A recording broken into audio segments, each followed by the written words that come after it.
Hello, Nicolette here.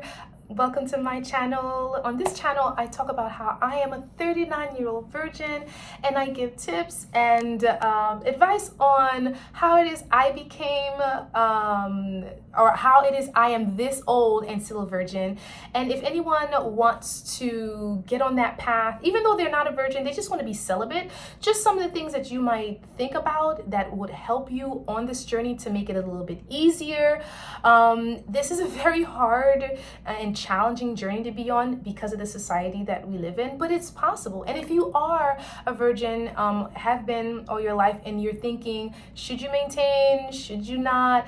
I recommend that you do. It's a very satisfying and rewarding place to be when you're listening to God and waiting for that special someone who treats you as their special someone. Anyway, our video today is going to be on another reason why I believe I'm still a virgin, and that is because I want to better myself and I'm an intellectual. So that is what we're going to be talking about today. Stay tuned. So another reason why I think I'm still a virgin is because I feel like I'm an intellectual. I find that when people do not reach a certain level of education, they don't value themselves as much, right? They don't see their worth as much.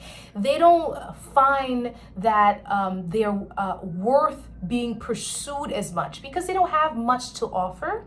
So I am a nurse practitioner. I am currently doing my doctorate, and I feel like I have put so much time and energy in making me or allowing me to become the individual that I am now, that I cannot settle for just anybody. Like, I can't just let anybody into my space to ruin my reputation, to ruin what I've worked so hard to get, right? Whether it's with baby mama drama, whether it's with a guy who's going to physically abuse me and unalive me, whether it's with someone who's much less equipped for life than I am, that I'm going to then have to struggle to maintain, right? So many of these reasons, I have them in my mind because I'm an intellectual. Like, I stayed in school.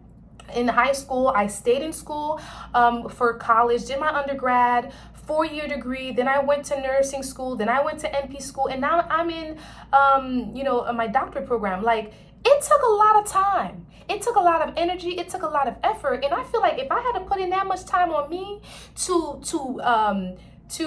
pour into my life and to help my life become structured and have this kind of balance and standard for myself, I can't just have anybody come in here and mess it up. Like, you have to put yourself in a position as well where we're, I mentioned in another video, equally yoked. Like, we have similar standards, we have similar education, we have similar, backgrounds, more or less, where we're educated.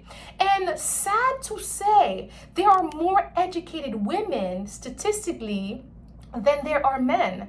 And also sad to say, men feel threatened by intellectual women. So because I'm smart and I do not shy away from, intellectual conversations, from showing that I have knowledge. Like, when I go to church and there's a discussion, whether it's biblical, whether it's political, whether it's whatever it is, I can have a say in it. When I'm in the college with friends in the cafeteria, or we're out in an event, or whatever it might be, when someone strikes a conversation with me, I have input.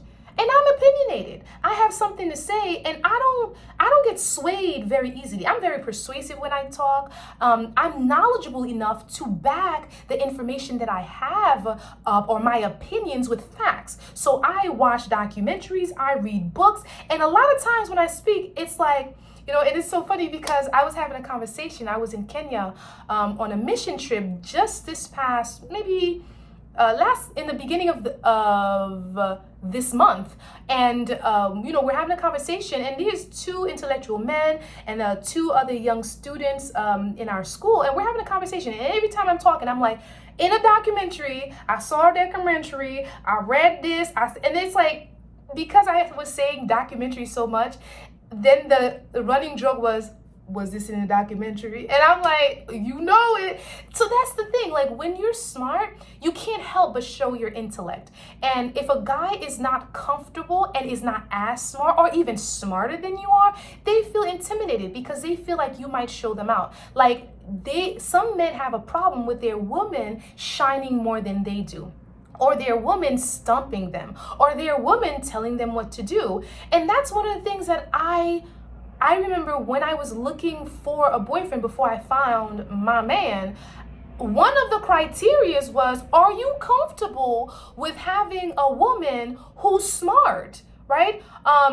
Can you have these intellectual conversations? Are you comfortable with, breaking down facts and me teaching you, you teaching me? And by the grace of God, my boyfriend is totally comfortable with us having these conversations. And sometimes he'll ask me, babe, what do you think about this? Like, I read this, what are your thoughts? He'd share his thoughts, I'd share my thoughts.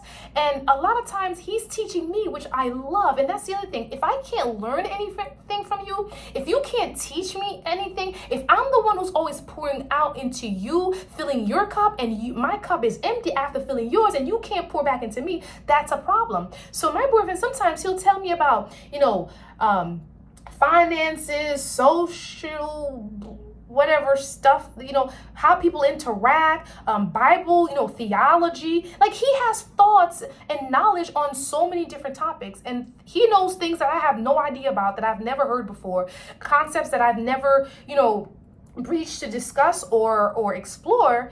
And similar for me to him, like, I'll teach him things, he teaches me things. And I think that's really important. When I was an undergrad coming out of college, I was hungry for that kind of connection with anyone. Young ladies like myself and young men, like, I could not find any person who was at the same level of intellect as I was, or better, who was my age. Absolutely no one. And people in my church, they know me. Like, when I go on the pulpit and I present something, baby, there's a research, there's eloquence, there's, you can see I went to college. And a lot of young people, I don't know if it's they're scared to show people up, they don't want people to feel insecure, or they don't have the knowledge. But you can't tell nowadays a lot of Black young intellectuals if they went to college or not, depending on how they speak. So you can't, right? It's all about jokes and fun and game. There's time for jokes and games, but there's also times for serious intellectual conversation where we can expand each other's minds and learn from one another.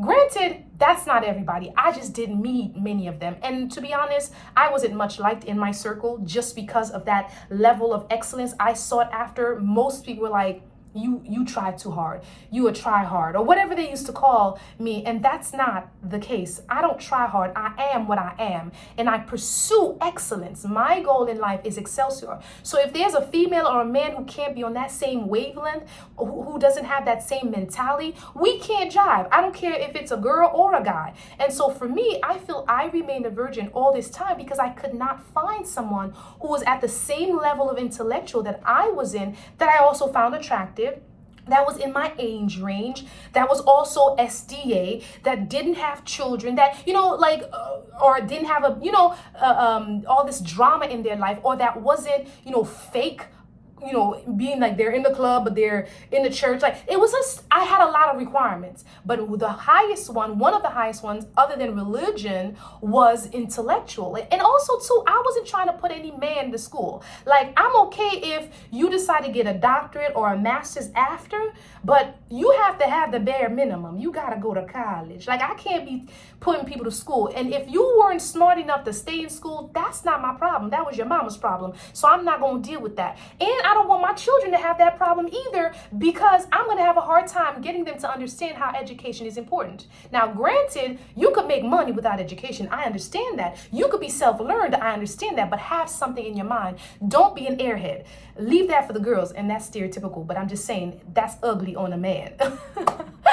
Anyway, so that is one of the reasons why I feel that I'm still single, or was still single, right? I valued education. I had a lot of education, and men found that daunting. They found that intimidating. And so Some men did not pursue me because of that, and that reduced my chance of having a man and increased my chance of remaining a virgin. Tell me your thoughts. I'd love to hear it. Bye.